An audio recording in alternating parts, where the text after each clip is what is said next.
In this video, we're going to look at transformations.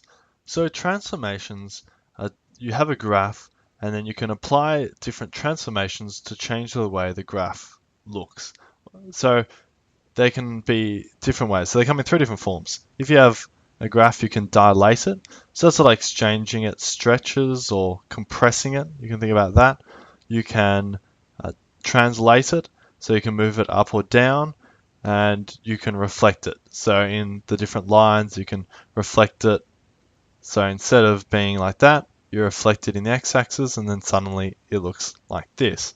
Now you use transformations for graphs when you're applying it, but you can also get all the different equations of graphs from a basic form, and then by applying transformations. For example, y equals x squared is the basic quadratic form. Then you can apply transformations to change from this formula to get every other type of quadratic. So if we have the equation here, y equals x squared, we can apply transformations to reflect it, to dilate it, to translate it either up or down or along the x-axis to get any other quadratic. So in that sense, it's useful, as well as in other senses. You may have an equation and then you have to transform it, as I tell you, dilate it by a certain amount or translate it by a certain amount. So beginning with the first one, we have to look at the order of the three types. So as I said, there were dilations, reflections, and translations. So we can use something that's called, before I just go into dilations, I'll just mention this, Dr. T. And that means you have to do dilations first, then reflections, and then translations. Now it doesn't matter technically if you do reflections before dilations, but the most important thing is you do translations last. But I find if you find one order, you always do, so dilations, reflections, and translations, it's easy to remember and you don't have to worry about it again. So beginning with dilations. So dilations is when you're stretching or compressing a graph. So we'll first begin with saying, what about when it's like, if you're dilating from the x-axis, or it's otherwise known as parallel from the y-axis. So this is from the x-axis or parallel, and you'll see why they call it like this. So if you have this graph y equals x squared, we can dilate it or stretch or compress it like this, and this is from the x-axis or parallel from the y-axis. And you can still see why it's from the x-axis, because if you go from one point on the x-axis, then you're changing how far away it is. And if you go to every other point, you're changing how far away it is from this x-axis. Or parallel from the y-axis, because you have the y. And as I've shown here, you've got this blue line, which is parallel to the y, and you're effectively moving up and down this one. So you can move it up or down and change the graph y equals x squared. I'm only looking at the positive side now when x is greater than 0. You can see how it's been dilated. So to actually apply this to the rule or equation from the x-axis or parallel from the y-axis. So what you have to do is you have to replace y with y on k. And once you've done that, that is for a factor of k from the x-axis or parallel from the y-axis. So if you want to dilate y equals x squared by a factor of 2 from the x-axis, then you replace y with y on k. Now you can use different sort of formulas depending on the different graphs. However, if you do this replacing sort of method, then you don't have to worry about what type of graph it is, as it always works. So let's say we have y equals x squared. Then you want to dilate it by a factor of 3 from the x-axis. You replace y with y on 3. That is equal to x squared.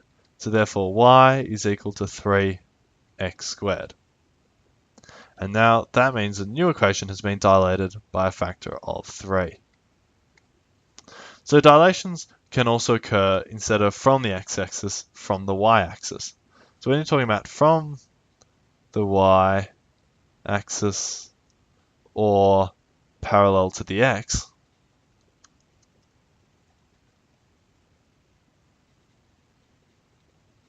then instead of being up or down, it's now sort of across. So if you see this blue line, it's parallel to the x. And from the y, at a particular point, you're now changing it.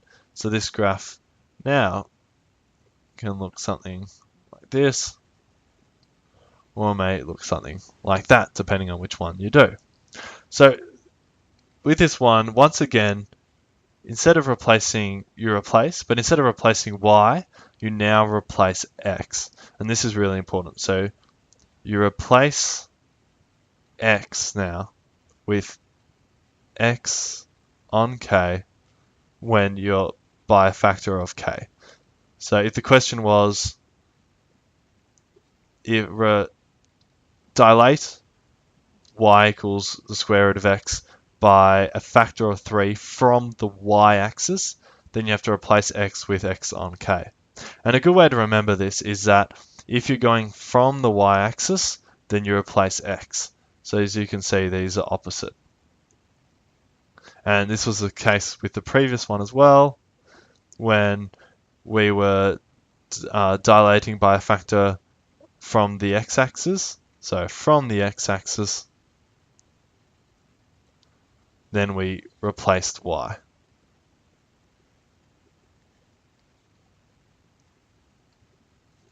So an example for this one could be if you have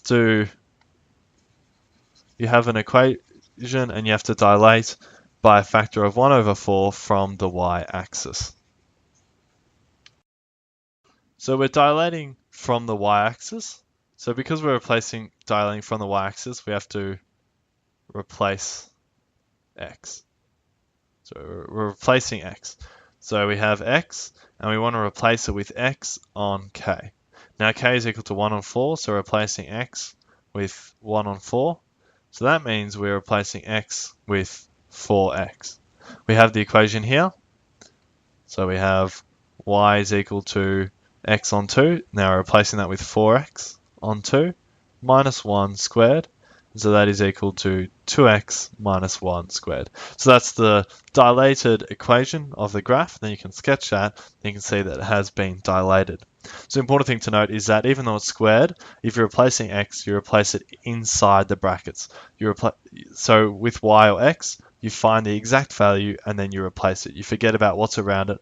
You have to just replace that exact value. If it's being square rooted, then you square root the new value. If it's being squared, you square the new value. So now on to reflections. So reflections are either in the y-axis or the x-axis. And what you can think about reflections, it's like a mirror, so you're reflecting in that axis. So we'll start off with, if you're reflecting in the x-axis, so that means effectively you're getting a mirror on the x-axis, and then the graph now reflects, and it looks like that. So whatever the graph is, let's say something like that, and you reflect it, then it will look like that. So it's just a direct reflection. So if you're reflecting in the x-axis, then to do that, you once again have to replace. So to achieve this, you replace y with negative y. Once again, the opposites. In the x-axis, you replace y with negative y. So if this was y is equal to x squared, then to replace it, you can go negative y is equal to x squared. Therefore, y is equal to negative x squared. You have to be careful about just putting a negative on the one side of the equation, as there may be multiple terms. So that's why I always find it's best to replace y with negative y rather than just adding a negative in front of the terms. The other reflection is reflecting in the y-axis. So now we're looking at in the y-axis. So if we have an equation such as that, then you're reflecting it. Once again, it's similar, but instead of the x, you're now looking at the y. An example is, now we have to replace x with negative x, as it's a y-axis, so the x, once again, the opposite for reflections and dilations. An example is if you have y is equal to cos x and you wanted to reflect in the y-axis, then it would be you replace x with negative x and you get y is equal to cos negative x. So be careful, this is not equal to y is equal to negative cos x. These are different things. Rather, you have to replace x with negative x. As I say, you replace it directly. It's being squared, square rooted. The cos function, that also happens to the new x as well. So the third part is translations. Translation is just shifting it, the graph up or down or side to side. So side to side, technical term is like parallel to the x-axis. So here is x and here is y. And that means you're just shifting it along either to the right or to the left. And how do you achieve this? Well, once again, you replace. However, translations is a bit different. So if it's parallel to the x-axis, you do replace x. So you replace x with x minus k. And this is for k units in the positive direction. So if I wanted to go from here to here, I would need to replace x by x minus k. You can think about that as if you want to go to the right direction or positive direction, then you need to replace it with x minus k. And that's because at this new value, this point here, that was just, let's say, the equation y is equal to x minus 3 squared plus 2 or something like that. And then if you're moving it along at each x value, there needs to be a higher x value. So with this one, when x is equal to k, so when x is equal to k along here, then you're at the same point as previously. So you need to replace with x minus k. So don't worry too much about that, especially as it is a bit confusing, but just remember that you have to replace x with x minus k for k units in the positive direction. And when you want to go in the left direction, so you want to go in the other direction, then you replace with x plus k. So here's a quick example. If you want to translate y equals x squared 1 unit in the positive x direction, then that means we replace x with x minus 1. Therefore, the new equation is y equals x minus 1 squared. Once again, the same thing about you replace x, and then if it's squared, the whole new term is squared as well. If we're graphing this, we can see that the original term was y equals x squared. Now the new term has an x-intercept at 1. We can see how it's been translated 1 across. So translations can also be up or down. So this is parallel to the y-axis.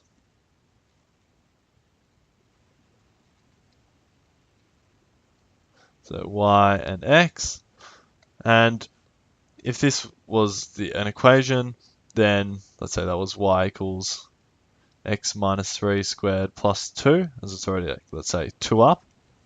And then if we wanted to move it more up, we could just say y is equal to x minus 3 squared plus 10, for example. And that does work, but even for this one, you should still use the replace method, as for this equation, you can sort of see what you have to do.